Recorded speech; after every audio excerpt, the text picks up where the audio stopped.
Hello everybody, ciao a tutti and welcome to Art with Ms.B.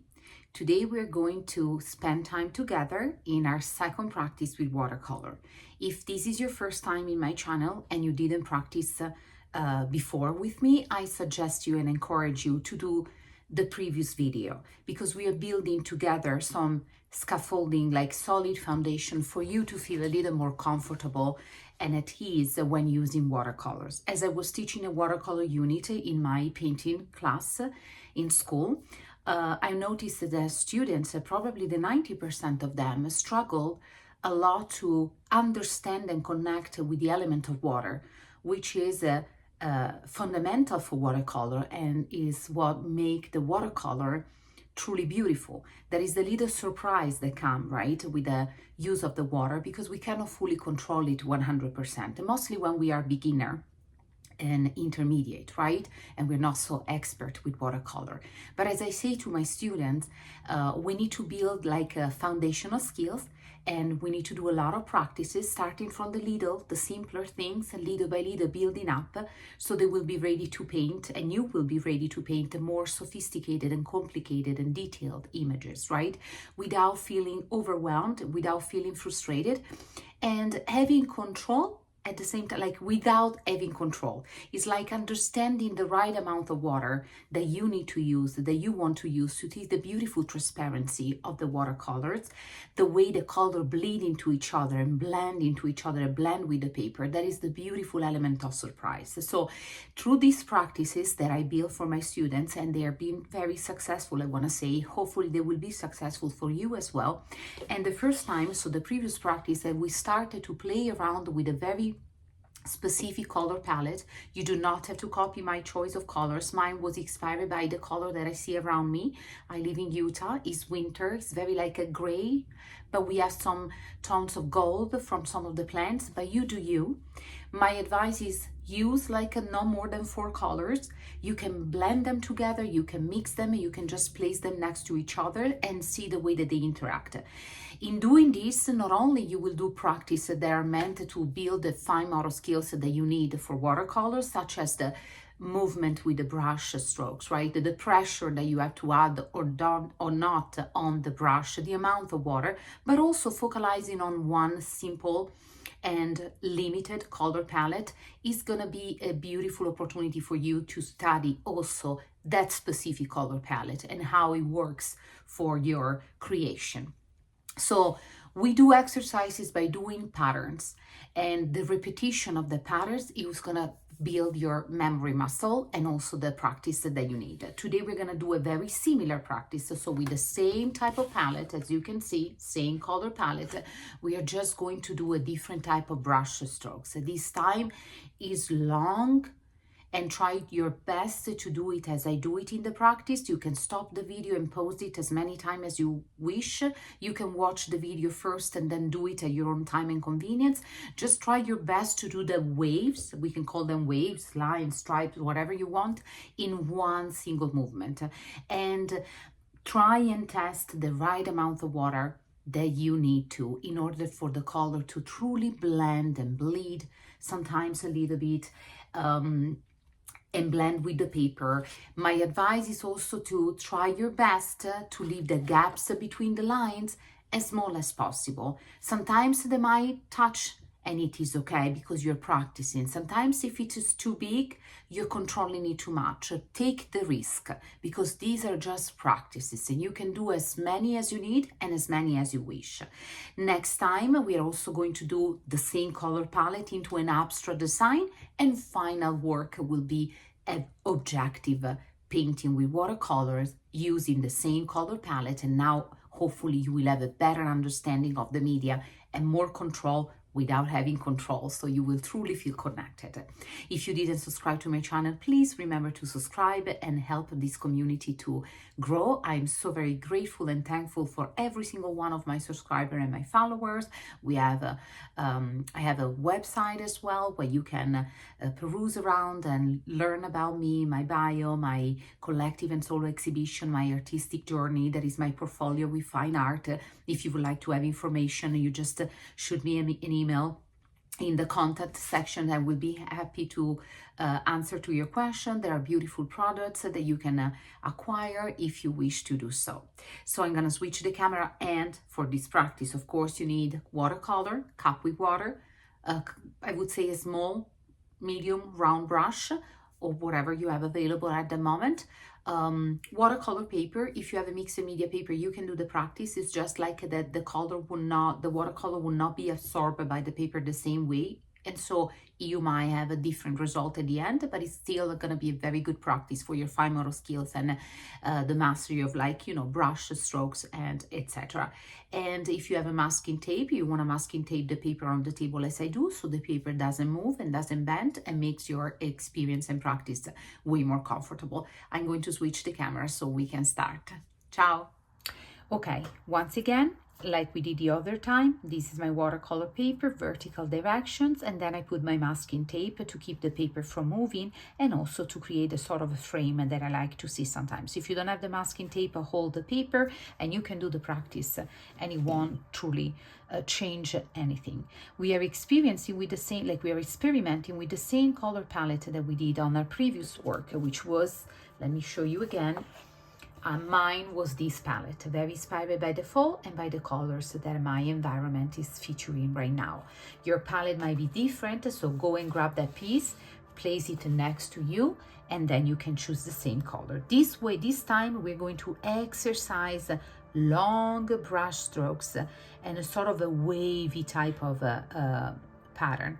And to do this, we are going to entrust the water. So we're using now, we truly want to see the transparency of this watercolor, this beautiful media. And we play with the blue, I play with the blue, with ochre, with brown, with some dark green, and you play with the same color palette that you played before. We also want to exercise our fine motor skills. So we're gonna go very slow, and we're gonna try our best to make sure that we leave a very thin gap between the different stripes. So that is the goal, is to have as many stripes or waves as possible, but without them touching. So we leave some nice thin, and we make them thicker or thinner, changing the angle. I want to see this transparency. So you need to truly see the paper underneath and how this color interact to the paper. You can start from one side to another. I suggest you to do both, so you can also test and exercise your fine motor skills and the way that you are getting familiar with the brush. So when we need to paint something more complicated with watercolor, you will know exactly what to do, because you have been doing all of these exercises that are going to help you to gain confidence, right?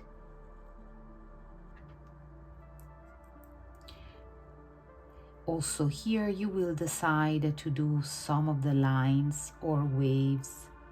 The way that you want to call it is the same. Thicker, some of them thinner, some of them using a little bit more water, some of them using a little less, so you can truly experiment and experience. Mix the 3-4 colors that you mixed before, and work focusing on the wide gap that you're leaving between one wave and the other. Make sure that is as thin as possible, so you test your skill and you test your hands, right? Your coordination, brain, hand, and you tell your hand where you want it to go. Want to light up a little bit with some blue, still not super bright, because as I say, they're not bright colors right now next to me, and it is something that I will deal for months, because the winter here is quite long, and it is okay. And I am embracing this color palette that will accompany me for months, and it will become my friend, and it will be help me It will be help me to find my, as I say, my inner light.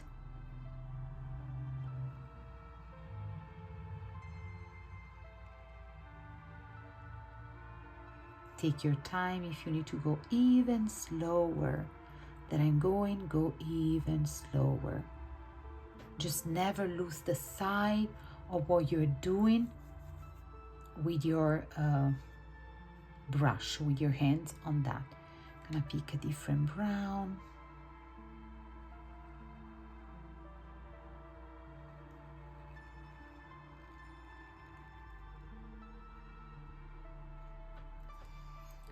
Back to the blue. But because we don't rinse the brush, you see the blue and any color that I pick is always spoiled by color that I still have on my brush. And that is what make us study even better the true interaction between the colors that we chose to do this exercise. And we learn what happens when one color bleeds into the other, when we don't rinse the brush, when we pick more water, when we pick less water, right? We'll learn together how do these colors interact. I mean, we might love this watercolor, this palette that we are creating. We might not like it, and it is okay. I personally am in love with this color palette. So moody and at the same time delicate. Now I'm going to indulge in the blue. And remember to always have your brush pretty wet, because we truly want to let the water do its job. We are just controlling the movement because we are learning and we are getting better in this control of the brush and our fine motor skills that we need when we will color and paint something more complicated. But at the same time, we trust the process and we trust the water and we let it do its job.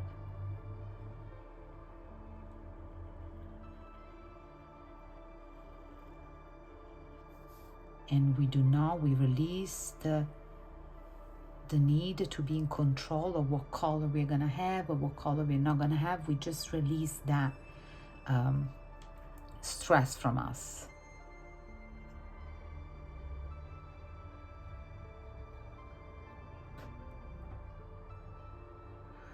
Now I want to go back to the blue, but lighter, like with more water in it.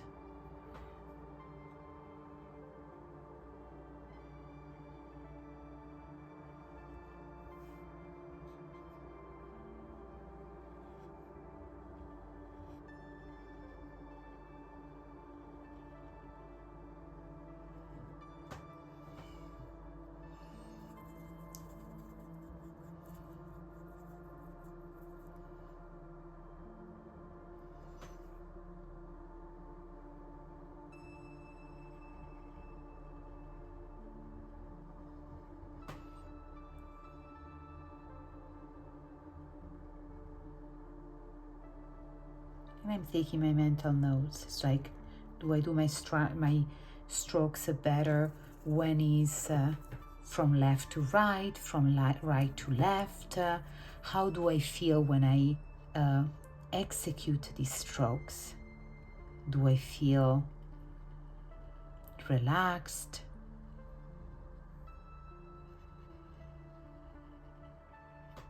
And voila.